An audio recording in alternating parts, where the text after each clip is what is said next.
All right, now this is our first set of questions for World War II. Number one, yesterday, December 7th, 1941, a date that will live in infamy. President Franklin Roosevelt, December 8th, 1941. Okay, what was President Roosevelt referring to in his speech? You need to remember this date. Besides this fact, this is something you just memorize. This is the day that the Japanese bombed Pearl Harbor. So the answer is B. But one of the more important things to pay attention to here is that marks our official entry into World War II. So anything that happened in World War II before December 7th or December 8th, 1941, technically we weren't involved yet. So keep that in mind when you're doing your little mental timeline um, for World War II. All right, number two. In comparison to earlier conferences at Casablanca and Tehran, the meetings at Yalta and Potsdam were more focused upon what? Now, these were at the end of the war. And at Yalta, it was still Roosevelt and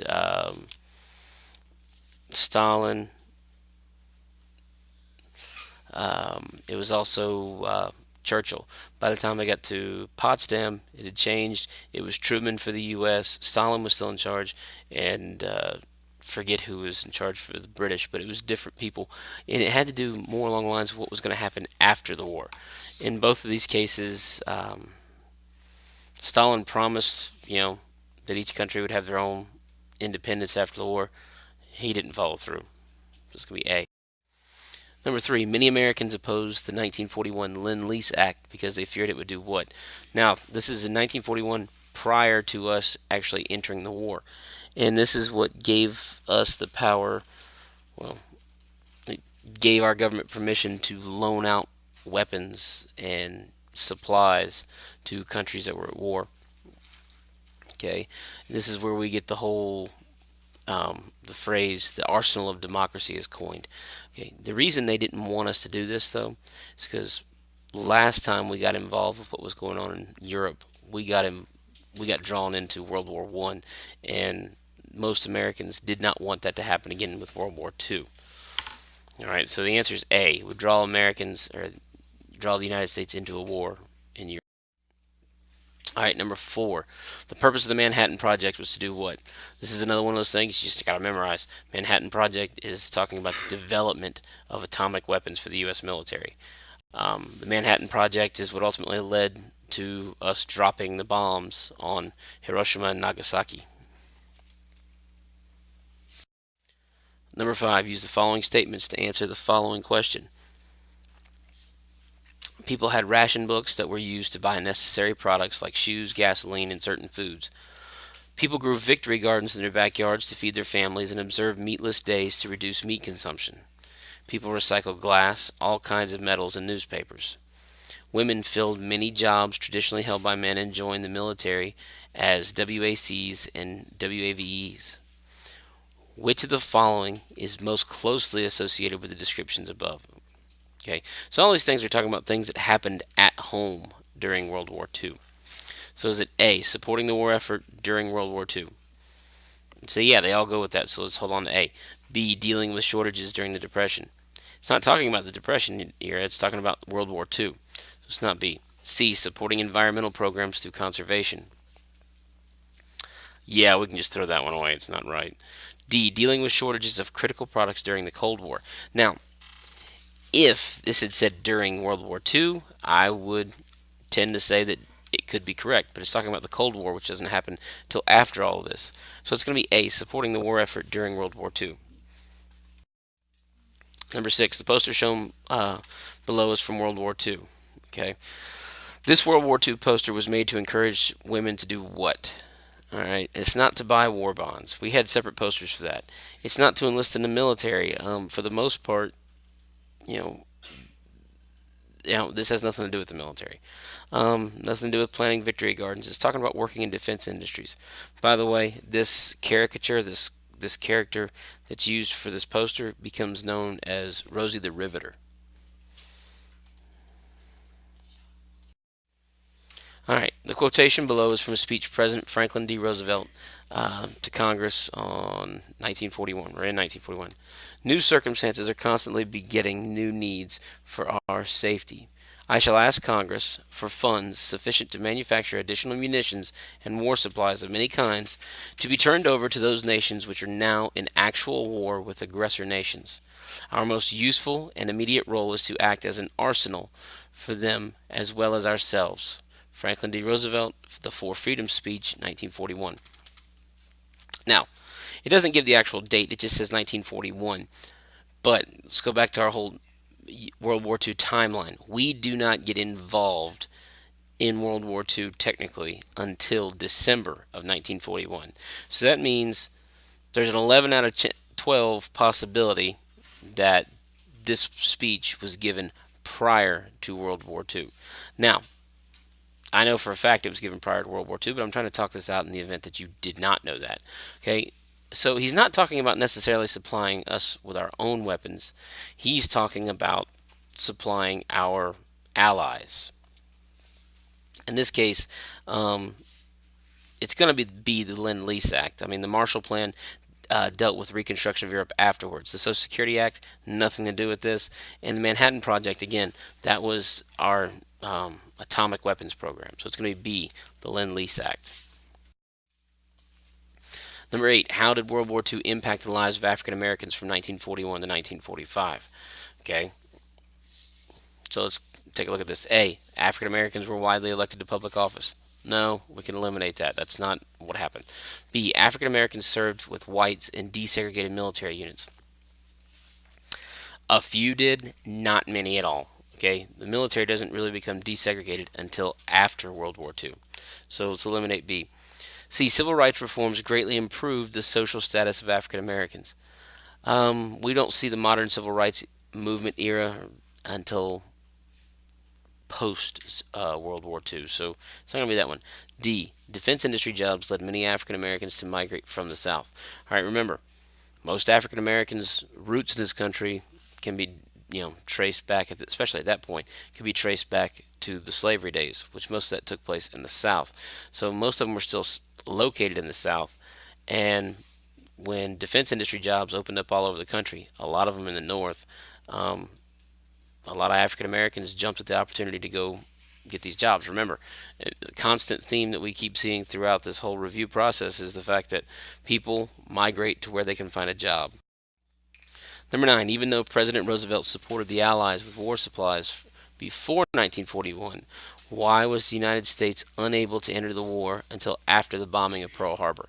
So we had been helping out one side. Okay, we had been helping the British and the French, and even the Russians at this point. But we weren't actually involved. Why not? Is it A, the Supreme Court disapproved of the war? Well, the Supreme Court doesn't have the power to send us to war or not, so it's not A. B, most citizens refused to support England. That's not true. Most citizens actually agreed with that side and sided with the British and the French. C, many state governments approved the Axis. No, governors had nothing to do with us going to war or not. Or D, most of Congress.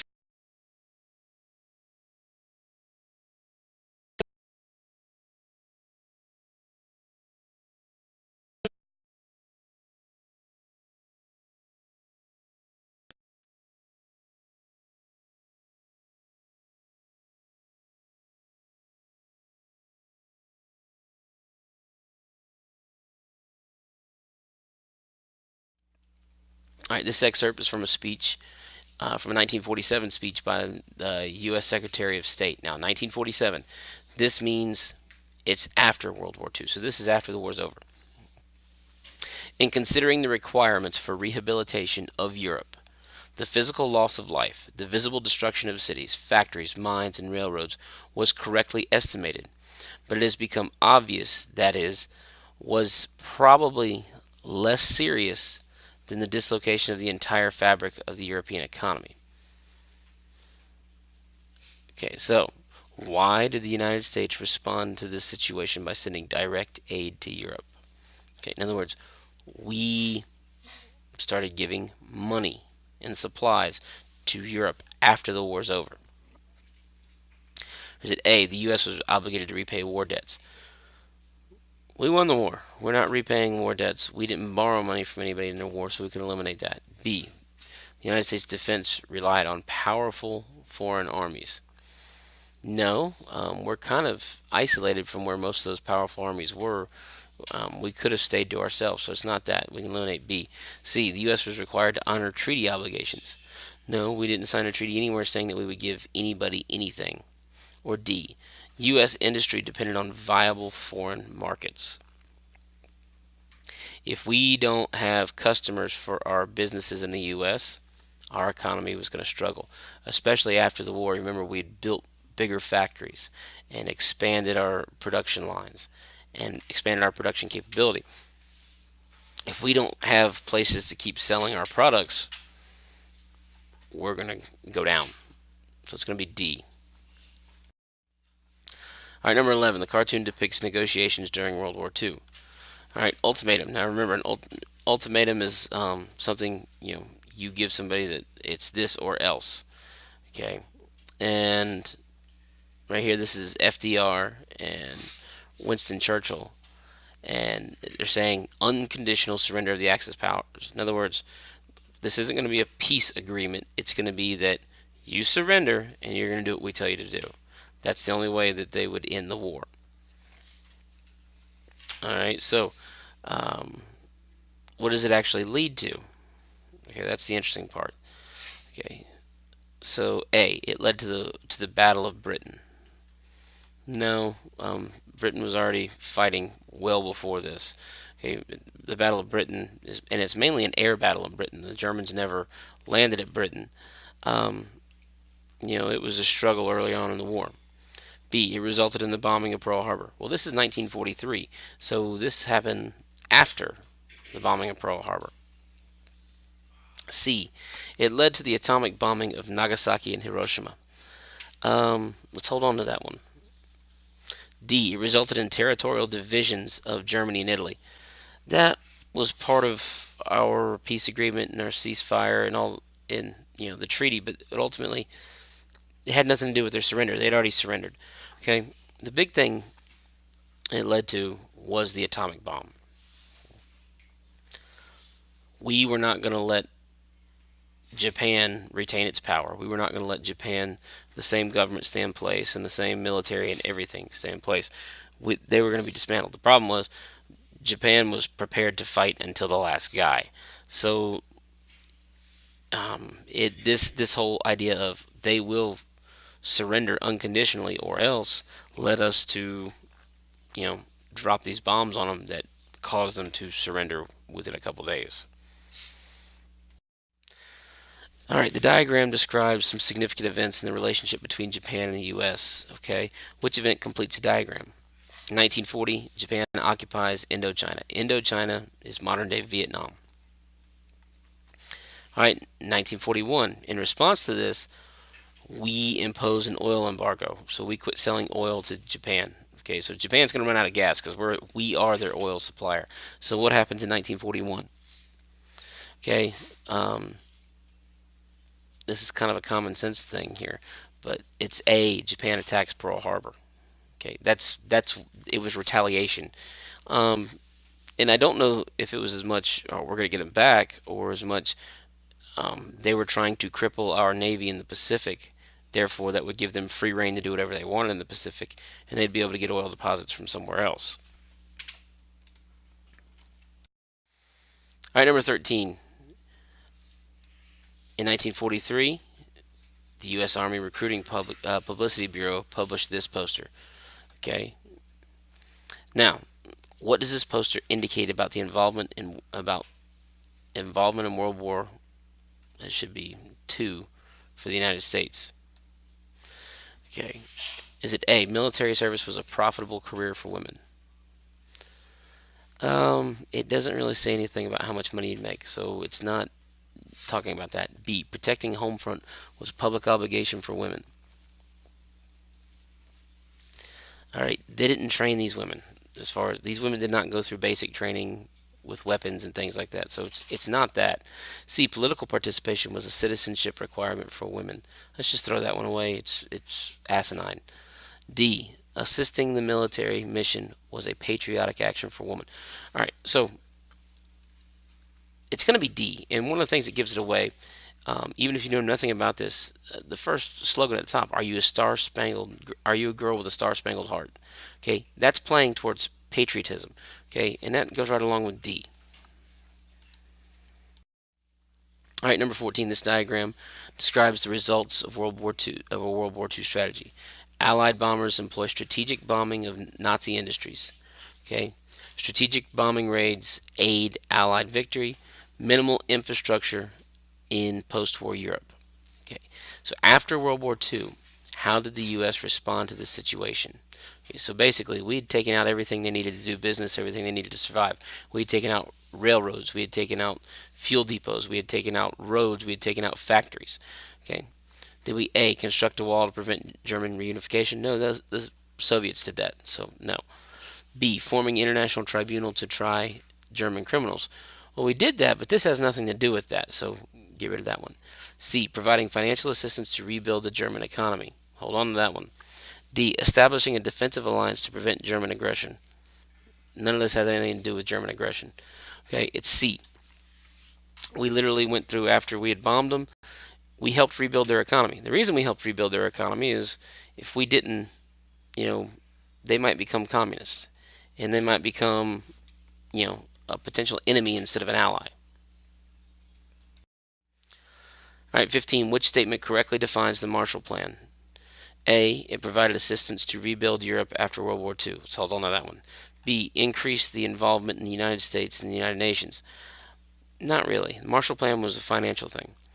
C, it created an agency for providing humanitarian aid in developing countries. Okay, we're not talking about developing countries, we're talking about war-torn countries. A little bit different, so it's not C. D, it established a policy of providing military aid to countries resisting communism. This is the Truman Doctrine, not the Marshall Plan. The answer is going to be A.